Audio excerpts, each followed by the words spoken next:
start the stream. Don't even care. Just do it. Don't even give a shit. Just do it. Just be like, fuck it. Fuck it, I'm doing it live.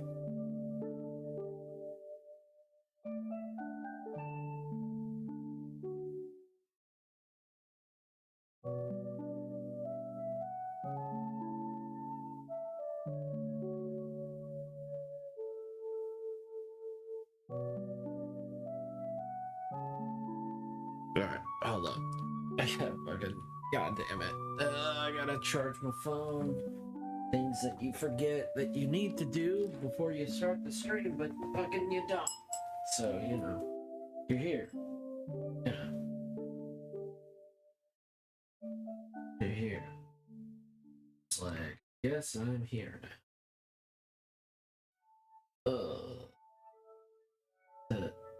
Charging. It's charging. There we go. And there we go. Ah, fuck.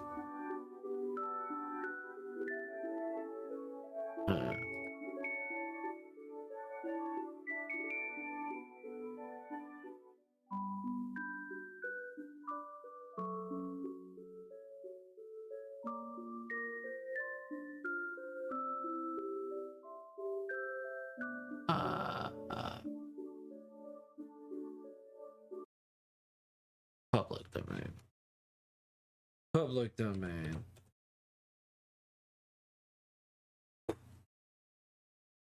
Let's see. Harry Vincent knew that the shadow was on the trail of Luke Froy.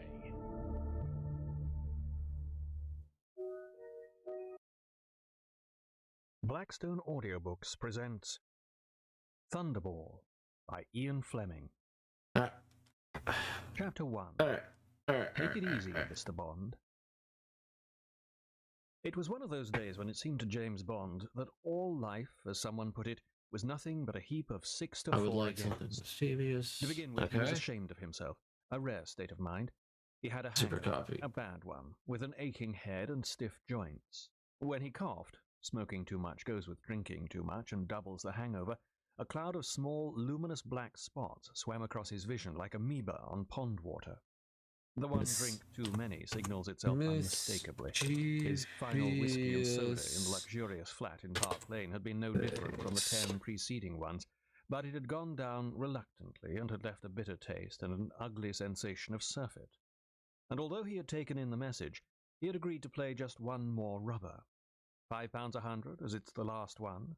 He had agreed, and he had played the rubber like a fool. Even now he could see the Queen of Spades with that stupid Mona Lisa smile on her fat face, slapping triumphantly down on his knave. The Queen, as his partner had so sharply reminded him, that had been so infallibly marked with South, and that had made the difference between a grand slam redoubled, drunkenly, for him, and 400 points above the line for the opposition. In the end, it had been a 20-point rubber, £100 against him. I like long muzzles. Money. Again Bond dabbed with the blood-stained styptic pencil at the cut on his chin, and despised the face that stared sullenly back at him from the mirror above the wash basin. Long muzzles. Stupid, ignorant bastard. It all came from having nothing to do. More than a month of paperwork, ticking off his number on stupid dockets, scribbling minutes that got spikier as the weeks passed, and snapping back down the telephone when some harmless section officer tried to argue with him. And then his secretary had gone down with the flu, and he had been given a silly and, worse, ugly bitch from the pool who called him Sir and spoke to him primly through a mouthful of fruit stones. And now it was another Monday morning. Another week was beginning.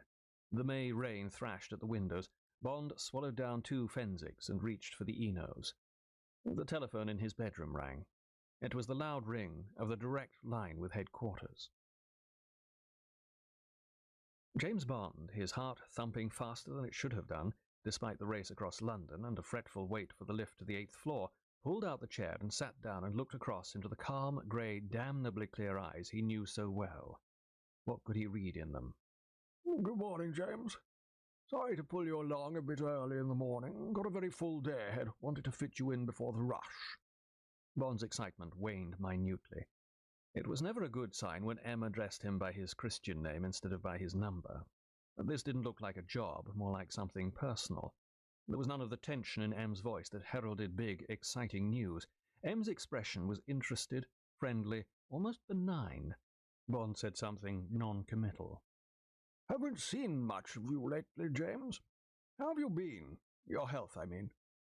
M picked up a sheet of paper, a form of some kind, from his desk, and held it as if preparing to read. Suspiciously, trying to guess what the paper said, what all this was about, Bond said, "I'm all right, sir." M said mildly, "That's not what the M.O. thinks, James. Just had your last medical. I think you ought to hear what he has to say." Bond looked angrily at the back of the paper. "Now what the hell?" he said with control. "Just as you say, sir." M gave Bond a careful, appraising glance. Well, it did. He held the paper closer to his eyes. It did, right? "This officer Working on cops. Yes. remains Yes, I basically did. physically Good. sound. Good. Unfortunately, his All mode the of life features is not is such right. as is likely to allow him to Super remain in this cocky. happy state. Despite many previous warnings, Cocky he admits to face. smoking 60 cigarettes a day. Cocky These face. are of a Vulcan mixture with a higher nicotine content than the cheaper varieties. When not engaged upon strenuous duty, the officer's average daily consumption of alcohol is in the region of half a bottle of spirits of between 60 and 70 proof. On examination, there continues to be little definite sign of deterioration. The tongue is furred, blood pressure a little raised at 160/90. The liver is not palpable. On the other hand, when pressed, the officer admits to frequent occipital headaches, and there is spasm in the trapezius muscles, and so-called fibrositis nodules can be felt. I believe these symptoms to be due to this officer's mode of life. He is not responsive to the suggestion that overindulgence is no remedy for the tensions inherent in his professional calling, Oh, damn. and can only result in the creation of a toxic state which could finally have the effect of reducing his fitness as an officer.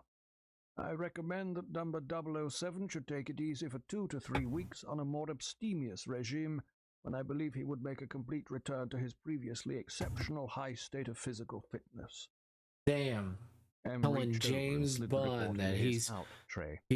over He put his drinking. hands flat down on the desk in front of him and looked sternly across at Bond.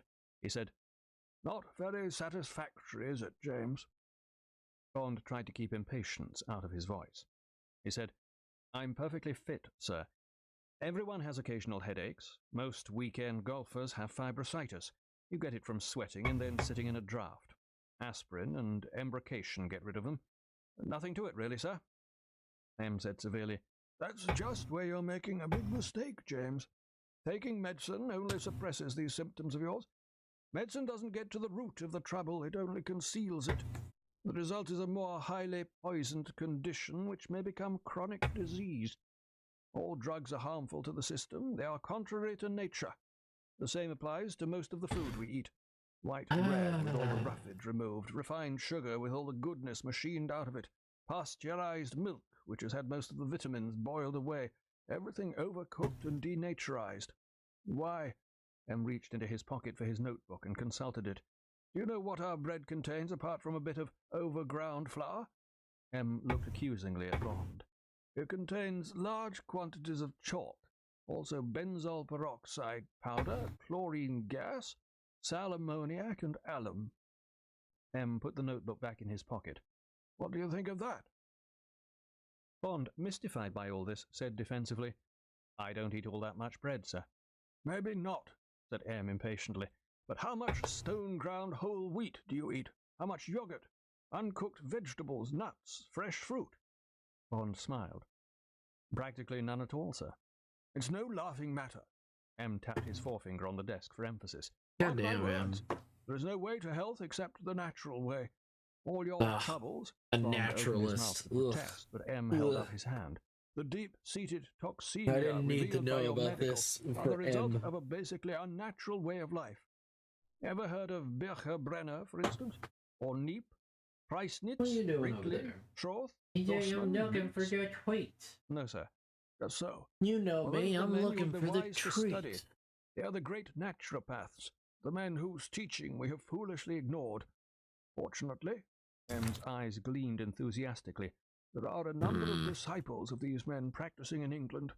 Nature cure is not beyond our reach. Bond looked curiously at M. What the hell had got into the old man? Was all this the first sign of senile decay? But M looked fitter than Bond had ever seen him. The cold grey eyes were clear as crystal, and the skin of the hard-lined face was luminous with health. Even the iron grey hair seemed to have new life.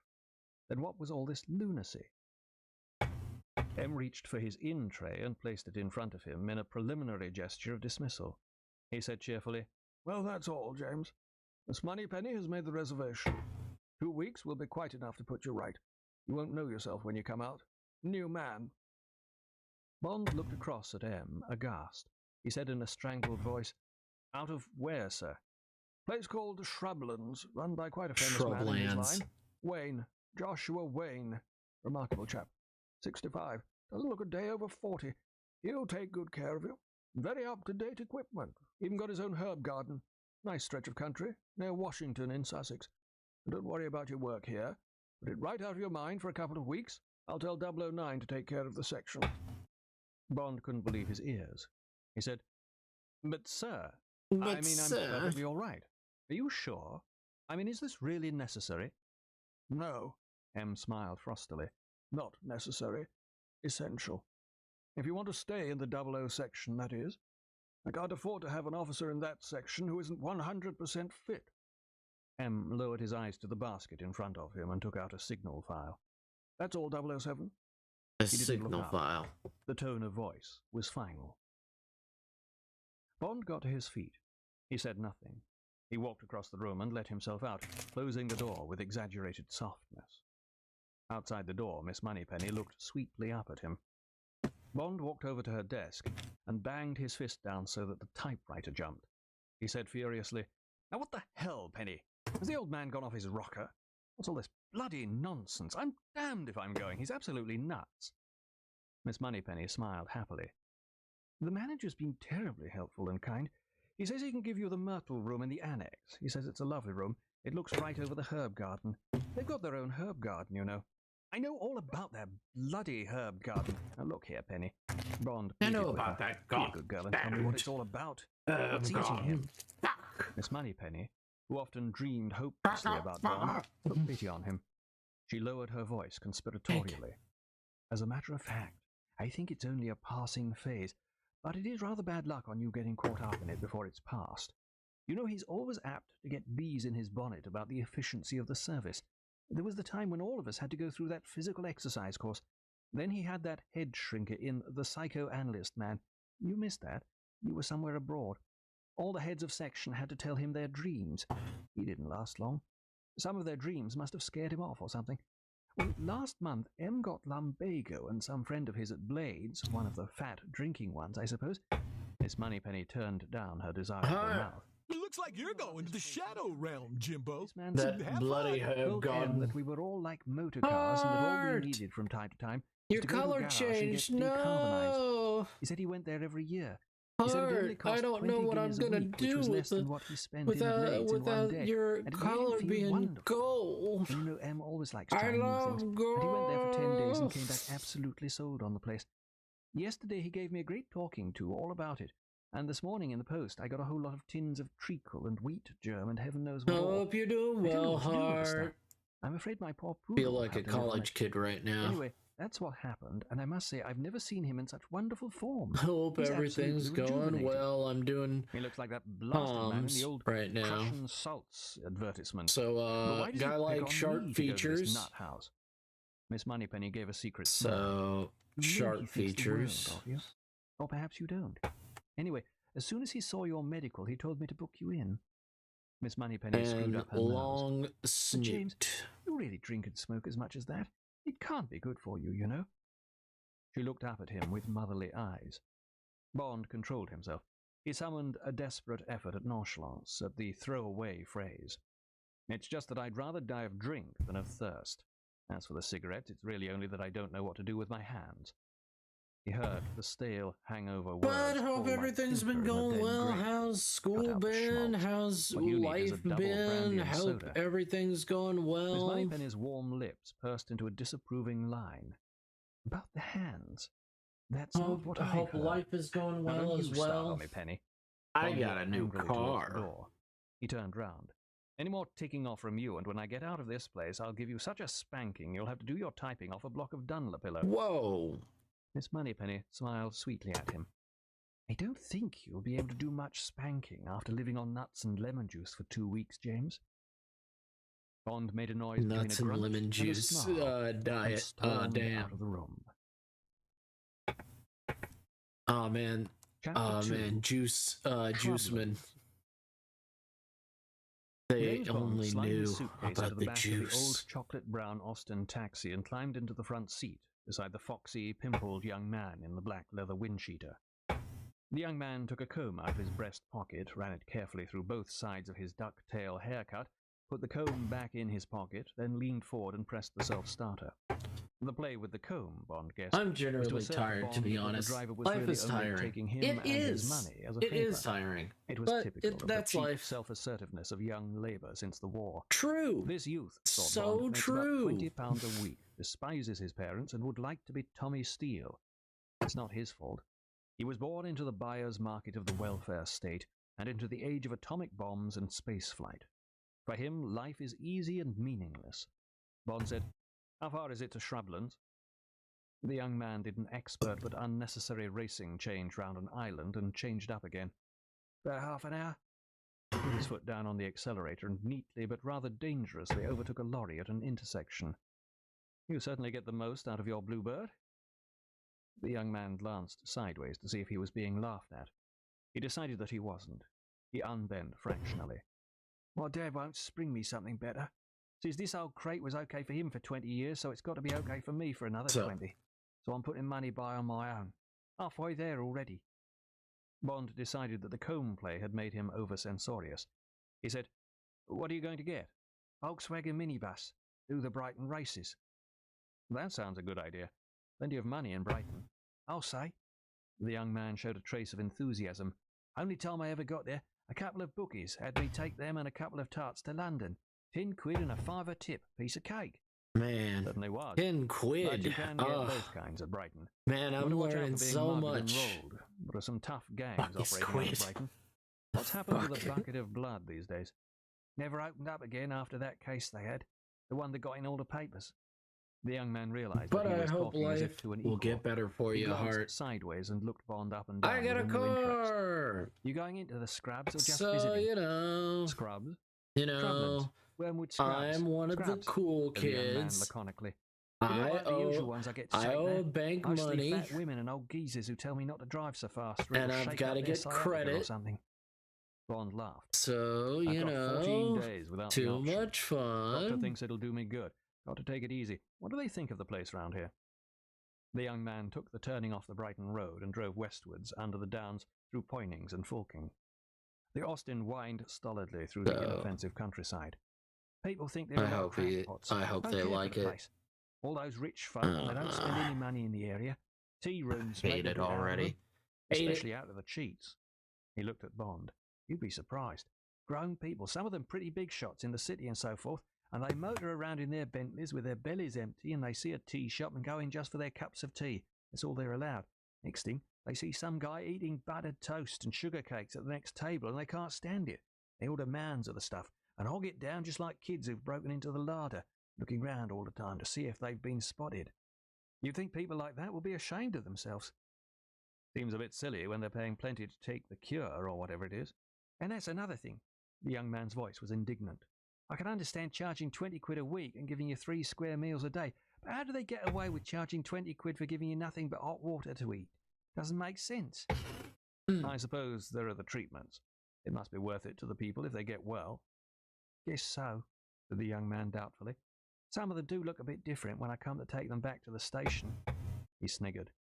And some of them change into real old goats after a week of nuts and so forth. Guess I might try it myself one day. What do you mean? The young man glanced at Bond. Reassured, and remembering Bond's worldly comments on Brighton, he said, Well, you see, we got a girl here in Washington, Racy Bird, sort of local tart, if you see what I mean. Waitress at a place called the Honey Bee Tea Shop, or was, rather. She started most of us off, if you get my meaning. Quid a go, and she knows a lot of French tricks. Regular sport. Well, this year the word got round up at the scrubs, and some of these old goats began patronising Polly. Polly Grace, that's her name. Took her out in their Bentleys and gave her a roll in a deserted quarry up on the downs. That's been her pitch for years.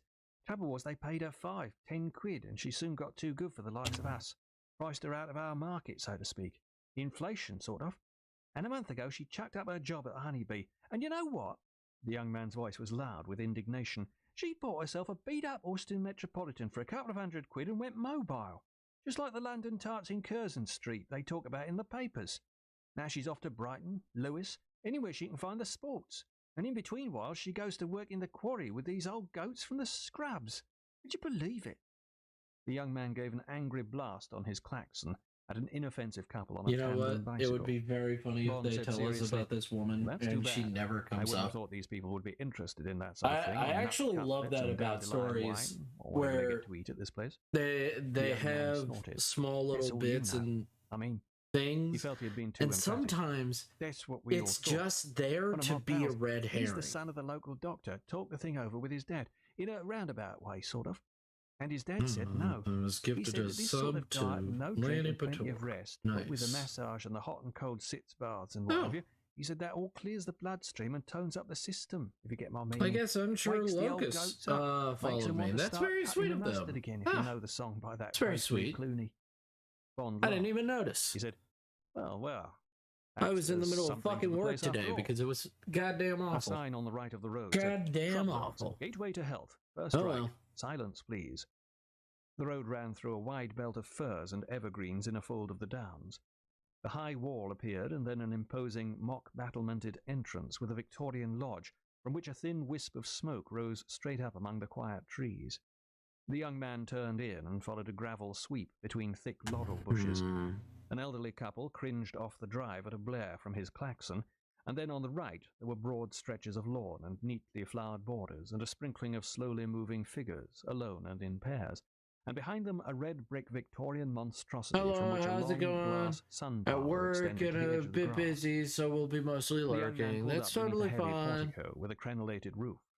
Beside a varnished, so the guy wants door stood a tall glazed urn above which a notice said, "No smoking Super inside." cocky mischievous at percent something like, "I like long muzzles, bold features, as many quills as you're willing to do." Bold features. The young man accepted it as no less than his due. Bold He said, features. "Thanks. If you ever want to break out, you can call me up." Well, he's not the only one. And there's a tea shop on the Brighton Road has buttered muffins. So long.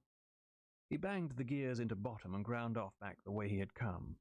Bond picked up his suitcase and walked resignedly up the steps and through the heavy door.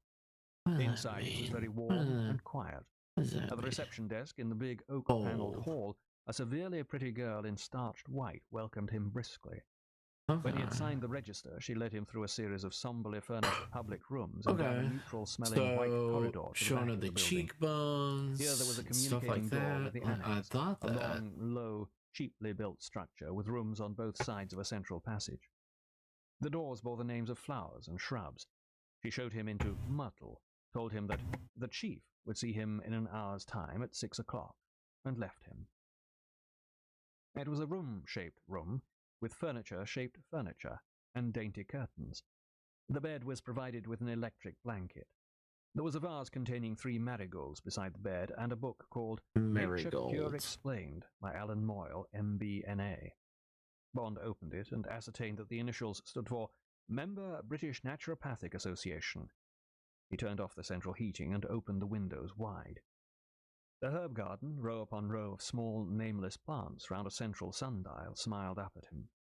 Bond unpacked his things and sat down in the single armchair and read about eliminating the waste products from his body. He learned a great deal about foods he had never heard of, such as potassium broth, nut mince, and the mysteriously named unmalted slippery elm. He had got as far as the chapter on massage and was reflecting on the injunction that this art should be divided into effleurage, stroking, friction, kneading, pétrissage, tapotement, and vibration, when the telephone rang. A girl's voice said that Mr. Wayne would be glad to see him in consulting room A in 5 minutes. Mr. Joshua Wayne had a firm, dry handshake and a resonant, encouraging voice. He had a lot of bushy grey hair above an unlined brow, soft, clear brown eyes, and a sincere and Christian smile. He appeared to be genuinely pleased to see Bond and to be interested in him. He wore a very clean smock-like coat with short sleeves, from which strong, hairy arms hung relaxed. Below were rather incongruous pinstripe trousers. Shy, what are you He wore doing tonight? sandals over socks You of screaming conservative tonight, grey, Shy? and when he moved across the consulting room, his You stride was a screaming? springy lope. You being amazing? Mr.